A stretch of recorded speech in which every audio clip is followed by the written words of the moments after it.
Bismillahirrahmanirrahim. Assalamualaikum warahmatullahi wabarakatuh. Alhamdulillah wa syukurillah. Teman-teman, kita ketemu lagi ya. Hari ini kita sudah sampai di materi keempat tentang analisis laporan keuangan. Oke. Pada pertemuan sebelumnya kita telah berbicara mengenai analisis rasio panjang lebar. Kita telah menjelaskan mulai dari rasio likuiditas, solvabilitas, rasio pasar, kemudian rasio pasar, rasio investor, dan profitabilitas ya. Kita sudah jelaskan panjang lebar. Nah, kali ini kita akan membahas ke materi selanjutnya, yaitu mengenai analisis vertikal atau analisis common size. Ada 3 sub materi yang ingin saya bahas seperti biasa, teman-teman. Itu kita berbicara pengertiannya dulu, kemudian contoh soal, dan bagaimana kita menarik kesimpulan. Oke. Analisis common size merupakan sebuah analisis yang dilakukan dengan merubah angka-angka yang ada dalam neraca atau laporan posisi keuangan serta laporan laba rugi menjadi persentase, sekali lagi menjadi persentase berdasarkan dasar tertentu.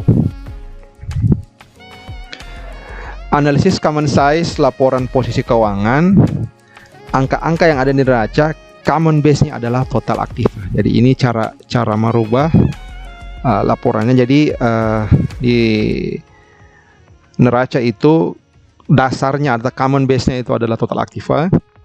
Sedangkan pada laporan laba rugi itu pada sisi penjualan. Artinya itu adalah menjadi angka dasar kita membuat analisis posisi sebenarnya. Kemudian yang kedua, informasi hasil analisis itu bermanfaat untuk menilai tepat tidaknya kebijakan operasi, investasi, dan pendanaan yang diambil oleh perusahaan di masa lalu, serta kemungkinan pengaruhnya terhadap posisi dan kinerja keuangan perusahaan di masa yang akan datang. Kemudian persentase per komponen setiap elemen laporan keuangan itu dapat dihitung dengan rumus sebagai berikut. Elemen-elemen aktiva, nah itu elemen yang bersangkutan dibagi dengan total aktiva. Kenapa total aktiva? Itu karena base-nya di situ, dasarnya. Kemudian elemen-elemen pasiva itu dia dibagi dengan total pasiva.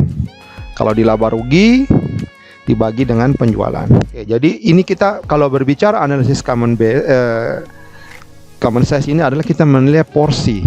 Jadi di dalam laporan keuangan kita lihat berapa kontribusi dan berapa proporsi tiap-tiap akun atau tiap-tiap elemen dari laporan keuangan tersebut. Misalnya kalau di neraca kita lihat berapa posisi kasnya, dia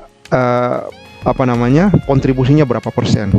Kemudian kita lihat bagaimana piutangnya, kita lihat bagaimana persediaannya, begitu terus sampai di bawah di pasiva juga. Jadi kita akan melihat mana kontribusi dan sampai sejauh mana pengaruhnya dengan masa yang akan datang. Jangan sampai terlalu banyak kas, jangan sampai terlalu banyak piutang. Nah, nanti kita akan jelaskan semuanya. Nah, apa tujuannya sebenarnya? Kita melihat bagaimana komposisi, itu yang tadi saya sudah bahasakan sebelumnya, komposisi dan proporsi investasi pada setiap jenis aktiva.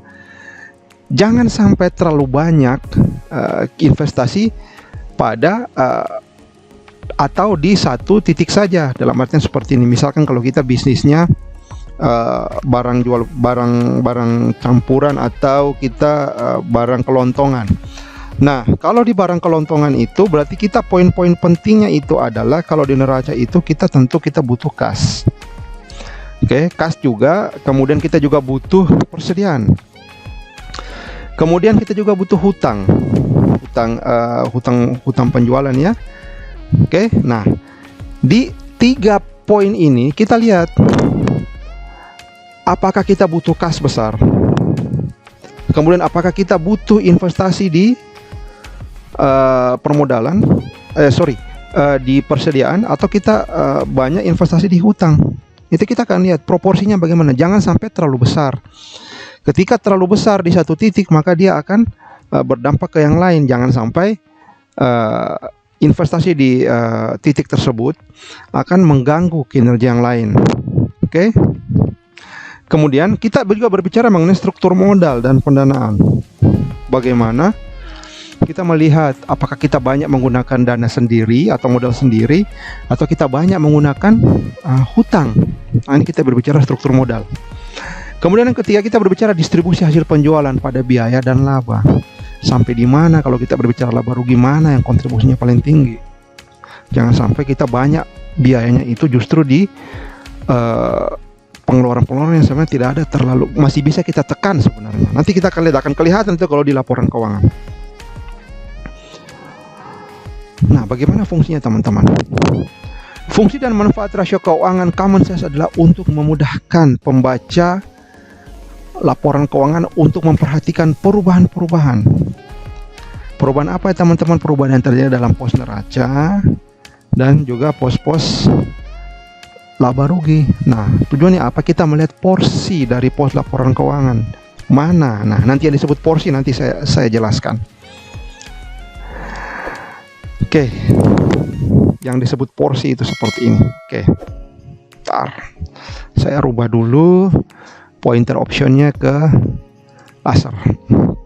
Kita berbicara common sense. Kalau kita berbicara porsi itu kita berbicara ini. Kalau di neraca itu common base-nya itu adalah total aktiva, jadi kita anggap 100%. Nah, kas 2,39 ini didapat dari mana? Nah, ini adalah 22 ini dibagi dengan 100. Jadi dari 100% itu aktiva, ternyata kas hanya menyumbang 2,39%. Begitupun juga sekuritas. Nah, mana yang paling banyak, paling besar ini? Ternyata yang paling tinggi itu aktiva tetapnya, teman-teman. Lihat, sampai 76. Kemudian piutang. Jadi ini aktivanya investasinya banyak lari ke piutang. Persediaan cuma 12,73%. Sedangkan aktiva tetapnya banyak. Nah, nanti kita akan jelaskan kenapa sampai aktiva tetap itu dia memegang porsi paling tinggi. Oke. Ini juga piutang. Nah, ini sebenarnya kita juga harus tahu ini dia bisnis apa sebenarnya PT Bening SeaDev Millennial Jaya ini sampai dia tinggi sekali di aktiva tetap. Nah, bagaimana dengan 2019? Ternyata masih sama. Yang tinggi itu tetap masih di aktiva tetap, teman-teman. Kemudian piutang naik juga 20. Nah, bagaimana caranya mendapatkan ini? Tadi rumusnya ya, jadi piutang dibagi total aktiva dikali 100%, makanya dia dapat hasilnya ini. Nah, piutang juga naik dari 18,5, jadi porsinya naik. Bagaimana dengan pasifa? Kita lihat di mana posisi yang paling tinggi nih. Ternyata yang paling tinggi di sini saham. Nah, saham memegang peranan penting di sini. Kemudian hutang jangka panjangnya juga cukup besar, teman-teman. Hutang banknya juga besar. Jadi proporsinya hutang tinggi sekali ini. 21,76% ditambah dengan ini semua. Jadi hutangnya lumayan besar, teman-teman. Jadi bisa kita lihat juga di 2019 di mana porsinya. Ternyata di hutang jangka panjang turun. Dari 21 ternyata cuma sisa 11,39, teman-teman. Saham naik, laba ditahan naik, kemudian hutang bank juga naik. Nah, hutang dagangnya meningkat semua. Jadi di porsi hutang juga lumayan besar ini. Oke. Nah, disinilah kita lihat, kita berbicara porsi. Nah, itu 100%-nya itu. Jadi yang saya lingkari ini adalah common base-nya. Jadi dasar pengalinya. Jadi dari 100% itu artinya dari 100% itu kas menyumbang 2,39 porsinya. Jadi ketika ini semua dijumlah 1, 2, 3, 4 sampai ini hasilnya 100%. Begitu juga ini dan ini. Oke. Sekarang bagaimana kalau di laba rugi? Kita lihat mana yang paling besar ini di sini. Penjualan kita jadikan common base. Oke, penjualan. Ternyata yang paling besar itu, teman-teman, biaya operasi, teman-teman. Tinggi biaya operasinya sampai 88%. Earning before interest and taxes itu ternyata besar juga ya, 16 dan 11 ternyata besar juga. Nah, kita lihat ternyata yang besar itu biaya. Kalau laba cuma 7% saja, sama juga, tapi dia naik. Kalau di sini, nah biaya, kalau di sini biaya operasinya turun malahan 80, biaya EBITDA jadi naik, kemudian laba operasinya naik, laba sebelum pajak naik. Nah, kenapa dia naik? Karena di sini laba biaya operasinya sudah turun.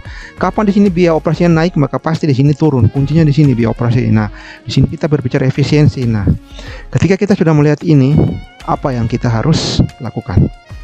Kita berbicara kesimpulan. Di neraca tadi, hasil analisis common sense itu menunjukkan pada sisi aktiva nampaknya tidak banyak perubahan komposisi, teman-teman. Hanya aktiva lancar sedikit meningkat pada tahun 2019 dibandingkan 2018. Di sisi pasifan, nah, bahwa modal meningkat dari 47,67 menjadi 58. Dipandang dari sisi permodalan, keadaan ini menunjukkan peningkatan permodalan perusahaan. Oke. Kemudian bagaimana kalau dari sisi laba rugi, teman-teman? Penjualan meningkat, oke, dibandingkan tahun sebelumnya. Biaya operasi turun. Nah, ini kabar baik karena biaya operasinya bisa kita tekan. Kapan ketika biaya operasi bisa kita tekan, maka ke bawahnya itu juga akan meningkat. Nah, laba operasi juga dia meningkat. Nah, otomatis laba setelah pajak juga meningkat karena sekali lagi kita bisa tekan. Nah, di sini kita akan lihat karena porsinya kita bisa tekan, maka di bawahnya laba operasi dan laba setelah pajak itu pasti akan meningkat, teman-teman. Oke. Nah, namun saya berikan catatan di sini, teman-teman. Akun-akun yang dianalisa tersebut sangat tergantung dengan jenis bisnis apa yang dijalani. Maksudnya seperti ini. Kalau tadi saya sudah berikan contoh mengenai bisnis toko kelontong atau barang campuran, itu dia sangat tergantung dengan kas dan persediaan sama hutang. Kalau kita berbicara bisnis, contohlah bisnis bahan bangunan. Nah, itu bahan bangunan itu dia banyak invest itu ke ke persediaan, karena rata-rata itu bahan-bahan bangunan itu dia tahan lama, barang-barang tahan lama. Nah, dia juga butuh kas tapi tidak terlalu banyak. Nah, di situ kita akan lihat jangan sampai kita bisnisnya barang campuran tapi kita justru invest di tempat yang tidak perlu. Misalkan kita banyak invest di kas, tidak perlu kas terlalu banyak, karena kan sekarang orang sudah bermain dengan transfer atau dengan hutang. Kalau kembalian apa itu tidak terlalu banyak transaksi dengan melibatkan kas. Kemudian di piutang juga jarang, karena sekarang orang itu lebih banyak menjual cash. Nah, sekarang kalau barang campuran tentu kita butuh persediaan, makanya dia besarkan persediaannya. Tapi belum tentu bisnis yang lain. Kalau ada bisnis yang lain dia juga tidak terlalu besar, justru dia banyak di piutang. Jadi seperti perusahaan-perusahaan pembiayaan. Kalau perusahaan pembiayaan kan itu kan bisnis jasa. Nah, dia akan lebih besar itu di piutangnya, bukan di persediaannya. Kalau bisnis jual beli mobil, dia pasti membesarkan di kasnya sedikit, hutang bank juga pasti akan banyak, aktiva tetap juga banyak, dan di persediaannya di situ akan besar. Nah, semua kembali pada akun-akun apa yang akan kita gunakan. Oke.